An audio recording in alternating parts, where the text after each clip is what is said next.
ఇందులో ఇవాళ నిద్ర లేపేటువంటి గోపిక చక్కటి వాంగ్మాధుర్యం కలిగినటువంటి గోపిక. చాలా బాగా మాట్లాడేటటువంటి గోపిక. మనిషిని, తత్వాన్ని, జీవన విధానాన్ని లోకానికి పరిచయం చేసేది మాట. మాట బాగుంటేనే, నోరు బాగుంటేనే ఊరు బాగుంటుంది అని మనకి ఒక సామెతను కూడా పెద్దలందరూ అందించారు. తీయగా మాట్లాడడం వల్ల, అంటే మృదువుగా మాట్లాడడం వల్ల నలుగురు ఆహా వినాలి అనుకుంటారు. మోటుగా, పరుషంగా, కఠినంగా మాట్లాడడం వల్ల నలుగురికి దూరం అయిపోతాం. ఇంత కఠిన వాక్కులు ఏమిటండి అనిపిస్తుంది.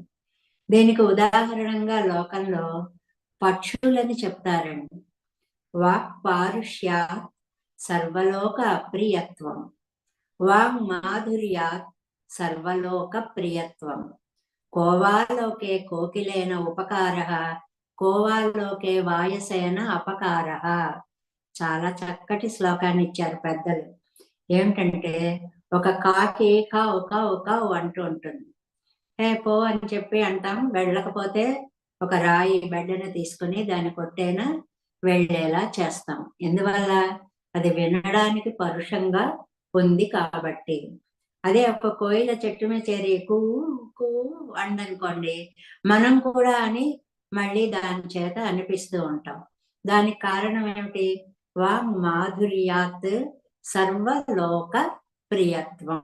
లోకం అంతా కూడా ఆహా ఎంత బాగుంది ఎంత బాగుంది అని నాలుగు మంచిగా మాట్లాడుతుంటే వినాలి వినాలి అని చెప్పి అందరం ఆ మంచిగా మాట్లాడే వ్యక్తి దగ్గరికి వెడతాం.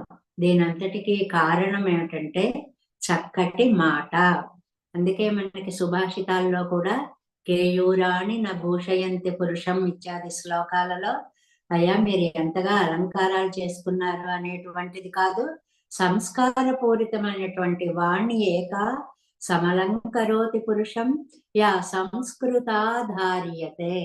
ఎలా మాట్లాడారు, ఎలా పలకరించారు, ఏం చేశారు, దాన్ని బట్టే మన వ్యక్తిత్వాన్ని అవతల వాళ్ళు గుర్తుపడతారు. కాబట్టి మన వ్యక్తిత్వం ఎలా ఉండాలి?